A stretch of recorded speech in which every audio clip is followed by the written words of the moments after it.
We believe in I just want to, providing. before you go any further, Yeah. I'm up for it. We're up for it. Whatever you do differently. We want to experiment too. What do you guys want? You want We can be friends. There can be a few benefits, John. Friends with benefits, but not. We're not going to commit all the way. Benefits of trade, benefits of defense. right. Yeah. Yeah. No, we'll be cool about it. Look, I was just as surprised as everyone else when I went to check my American news information, as I have since MTV days, back when Jon Stewart was still explaining the world to us before we even knew we needed it explained. And somehow, I've learned more how power works from an American comedian than from anyone in our leadership, which is impressive and also kind of terrifying. Hey, who's that handsome guy? Hello, 911 emergency. There's a handsome guy in my house. Oh, wait a second, cancel that. It's only me. Oh, you drive. You sometimes hear about liberal bias in the media these days, how they're constantly letting our government off the hook for no good reason. Frankly, I think that's insulting. It's clear that they let us off the hook for a very good reason, because we paid them $600 million. He doesn't say, I love you.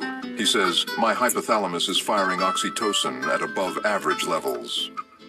He doesn't believe in miracles, unless you count people still inviting him to parties. He's been blocked by Santa Claus. He once explained gravity to a falling child. He once told his date that love is a brief neurochemical delusion. He once ruined New Year's Eve by explaining it was arbitrarily assigned by ancient bureaucrats. They're talking about Canadians like we don't understand stuff. We understand it. We just don't understand you. Americans, they argue loudly. Europe argues politely. Canada explains things like we've already agreed on them. And that's not leadership. It's customer service for a product that we didn't even order. And somehow we're paying for the shipping. Je suis libéral, alors c'est sûr que je pense que oui. Certainement, quand on regarde les grands premiers ministres du 20e siècle, les seuls qui ont vraiment tenu le coup, c'était des députés du Québec. C'était Trudeau, c'était Mulroney, c'était Chrétien, c'était Paul Martin. Alors, on a un rôle, ce pays, le Canada, est à nous.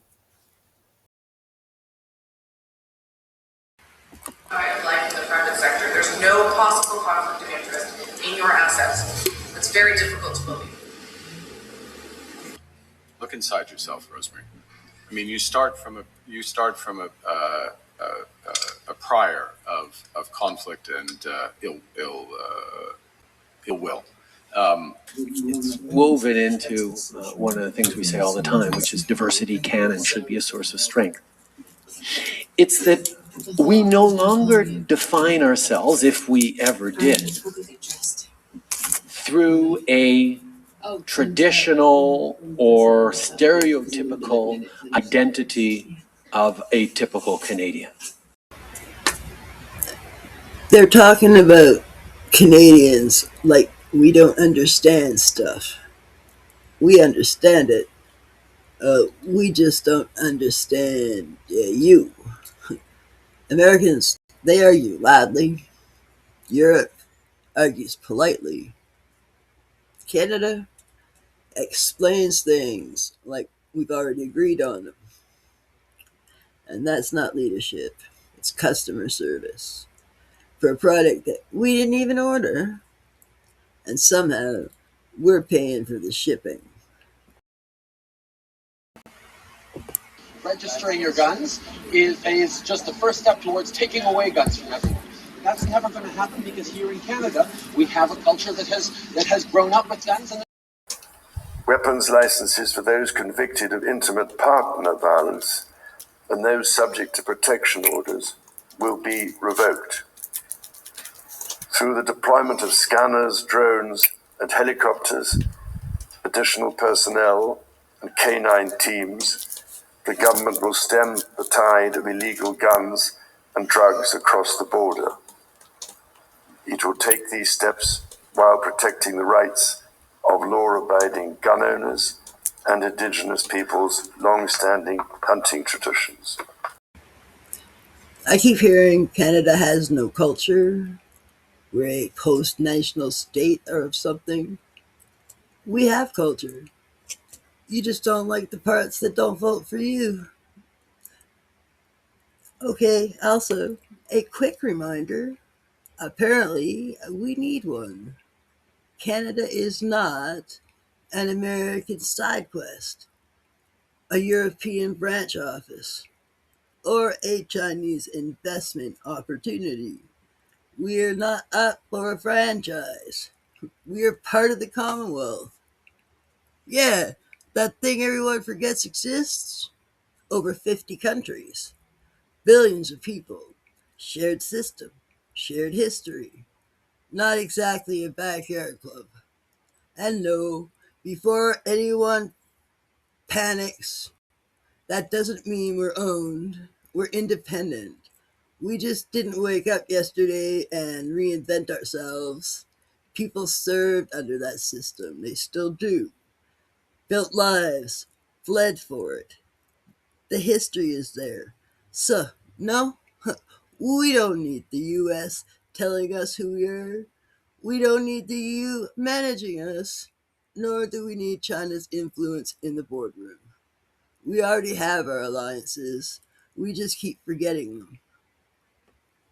God save the king. The order in council that made assault-style weapons illegal to use, to purchase, or to share or sell is still in place. The Conservative Party of Canada has as its official position that it wants to restore the legality of assault-style weapons in this country. And now he's spreading disinformation. Years after he promised he was going to ban these so-called military assault rifles, they're still legal in Canada. And he's paying foreign hunters to get into helicopters and fly around over Vancouver Island to slaughter deer that our hunters would have taken down for free for the meat. When will this Prime Minister stop his policy of targeting lawful Canadians and go after the real criminals that Oh, give me a home where the buffalo roam and the deer and the antelope play. Tried saying in the Vancouver Sun, oh, maybe there was 2 or 3 shots in the deer. No, they got hamburgered. You know, like it was a hot mess. I can't believe the amount of the waste and the spending on that. Yeah. And they're like ruling out our weapons, and yet they use the exact same rifle that they say that we're not allowed to possess. Fucking damn it! Oh, fucking damn it! Oh, fucking damn it! Debates, and we have a culture where the difference is guns can be used for hunting or for sport shooting in Canada, and there's lots of gun owners, and they're mostly respecting and law-abiding, but you can't use a gun for self-protection in Canada. That's not a right that you have in the Constitution or any. Maybe stop explaining Canadians to Canadians. It's not a policy issue, it's tone. I've been watching it for a long time, and that is really bothering me. It's tone. This condescending. We'll explain it to you later. Maybe you won't understand. Just wait your turn, that kind of energy. That needs to stop, because we have culture. We have culture before Canada was Canada. And I don't care how you dress it up and say it, press conference, or smooth out nice words. Talking down to people is still talking down to people. And lately, I feel like we're being told to sit quietly and not complain. Wait for explanation, wait for decision, wait for permission. That's not leadership. Not leadership in any way, shape, or form. The problem isn't Canada, it's how the politicians are talking about it. We're still here, but you guys stopped listening. And we're still here, because we're not all there. I'm Laura Briggs, and that's my talk.